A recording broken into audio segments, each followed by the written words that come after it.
Amma müəllim, bir məqamı soruşmaq istəyirəm sizdən. Əslində Amerika Birləşmiş Ştatları tərəf bunu narkotik şəbəkələrin hədəfə alınması ilə əlaqələndirir. Narkotik vasitələr şəbəkəsinin hədəfə alınması ilə belə deyək ki, əlaqələndirir. Əslində məsələnin kökündə nələr var məsələn? Hər halda deyilən məsələ ciddi məsələdir. Çünki təkcə Venezuela deyil, xüsusilə Kolumbiya narkotik ticarətinin əsas mərkəzlərinin biridir. Və eyni zamanda Birləşmiş Ştatların prezidentliyə başlayarkən Trump'ın fikri belə idi ki, Grenlandiya ilə də bağlı, sonra Kanada ilə bağlı mövqeyi var idi, xüsusilə Meksika ilə bağlı. Meksikanın da narkotik ticarətinin əsas mərkəzlərinin biri sayır. Və mövqeyi odur ki, Birləşmiş Ştatlara bu dövlətlərdən, Venezueladan, sonra Kolumbiyadan, Meksikadan narkotik ticarət baxımından çox ciddi zərbələr dəyir. Həm də miqrant axını bu ölkələrdəndir. Və bu ittihamlar var.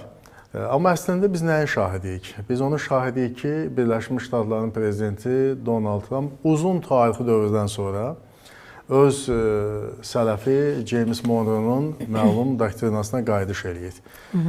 Bilirsiniz ki, 1823-cü ilin 2 dekabr tarixində James Monroe deyilən ABŞ prezidenti onun adı ilə bağlı doktrina qəbul edildi. Mahiyyəti o idi ki, Amerika Amerikalılar üçündür. Başqa dövlətlər, xüsusən Avropa dövlətlərinin Amerika qitəsində bu qərb yarımkürəsində heç bir iş olmamalıdır. Gedin işinizlə məşğul olun.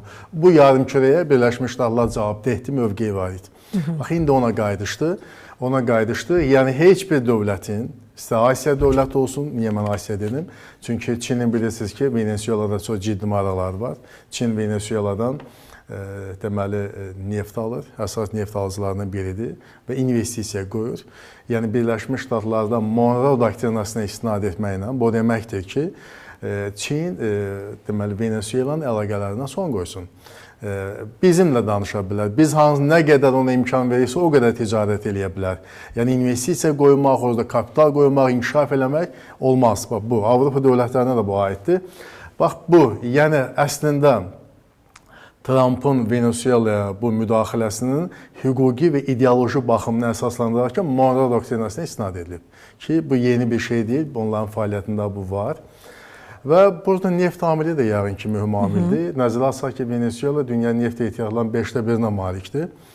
Və bu dövlətin potensialı böyükdür. Amerikanın embarqaları bu dövlətin dünya neft bazarına, neft çıxarmasına xeyli məhdudlaşdırmışdır.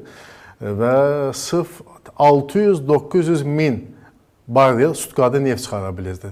Halbuki onun təxminən 2 milyon barrel çıxarma potensialı var.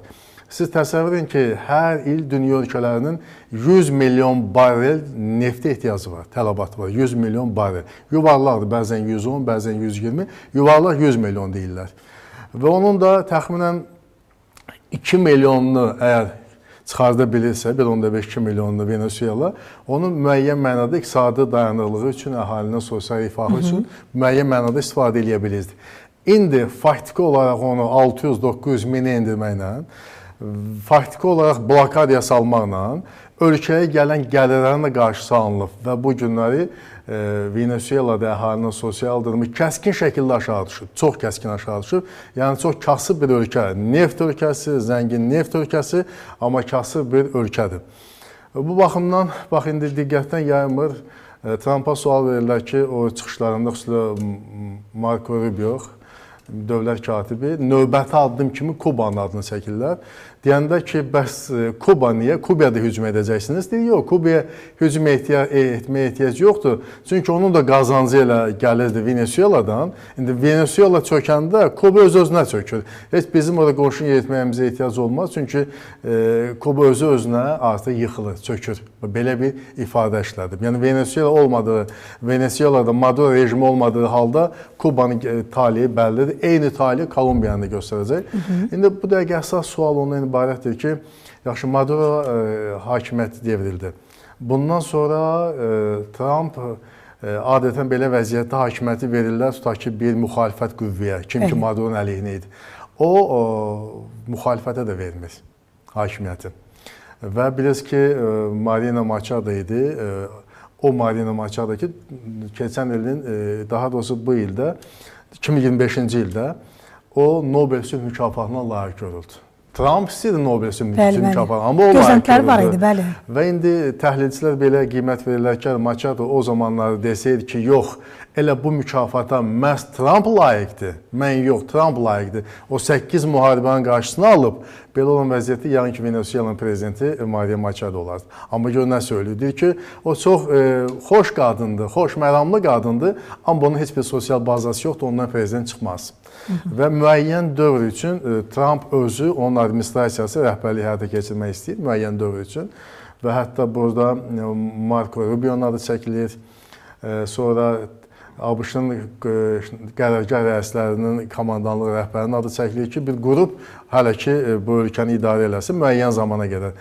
Amma burada növbəti suallar açıq qalıb ki, bəs onda bu kartellər ki yoxdur, narkotik kartellər, onlar doğrudanmı gözləyəcəklər öz məhvlərini, özlərini bir ilk anını gözləyəcəklər ki, Trump, onun qoşunları gəlib, bütün bu narko ticarət tacirləri hamısını məhv etsin. Bunu mu gözləyəcək? Çünki onların çox böyük hərbi gücü də var, pulu da var, vəsait də var. Yoxsa onlarla müharibəyə başlayacaq Trump? Və burada incə bir məqam var. Amerikanlar statistikanı sevirlər. Doğrudan da narko alverçilərlə, tacirlərlə Trumpın müharibəsi başlasa və burada Amerikan əskərləri itkilər baş versə, bu qarşıdan gələn noyabrın 2-sində aralıq parlament seçkilərində, konqresi seçkilərdə Respublikasının vəziyyətini xeyli pisləşdirə bilər. Yəni bunu da nəzərdən qaçırmaq olmaz. Amma Rüfiz mənim o fikirlərinə tam şərikəm ki, bəli, Trumpın Azərbaycan münasibəti çox yaxşıdır. Azərbaycan dövlət başçısını dünyanın əsas liderlərindən biri kimi tanıyır, cənab İlham Əliyevi və xüsusilə də Ermənistan-Azərbaycan sülh prosesinə Trumpın böyük töhfəsi oldu. Bunu da gərək obyektivlik naminə söyləyək. Ancaq dünyada bax bu son yaşanan hadisələr bir mənalı münasibət yoxdur. Latin Amerikasında Braziliya tənqid eləyir Birləşmiş Ştatları, təbii ki, Kolumbiya tənqid eləyir, təbii ki, Kuba tənqid eləyir, bunlar anlaşılandır. Amma Argentina, tutaq ki, bir mənalı şəkildə ABŞ-ın yanındadır. Avropa İttifaqı ölkələrindən dolayısıyla Amerikanı dəstəkləyirlər, dolayısıyla. Məsələn, deyirlər ki, Venezuela prezidentinin ola qeyri-legitim hesab edirlər, qeyri-legitim. Qeyri-legitimsə qeyri-legitimin aradan götürülməsi də yəni qanuni ola bilər. Dolayısıyla, amma bu məsələlərdə tutaq ki, Macarıstan fərqli mövqedən çıxış eləyə bilər. Yəni, ənənəvi bir yekdillik yoxdur. Yəni, izləyəyin ki, Latin Amerikası ölkələrinin, Karib dənizi ölkələrinin Xarici İşlər Nazirliyinin bu günləri bir təcili toplantısı olmalıdır. Görək onların reaksiyası necə olacaq.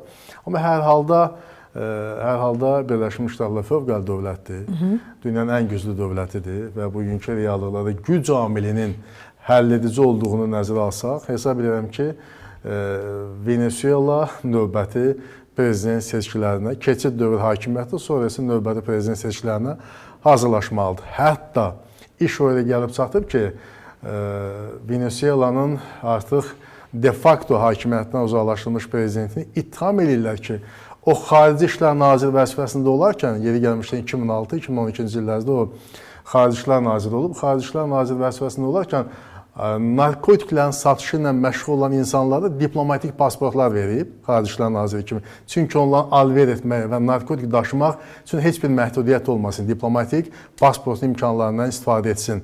Bax, bu məsələlərdə Trump administrasiyası bugün gündəmə gətirib ki, bu adam, yəni Hugo Chávez'dən sonra onun siyasətini davam elətdirib və onun yeritdiyi siyasət təkcə anti-ABŞ deyil, eyni zamanda öz xalqın əleyhinə olub.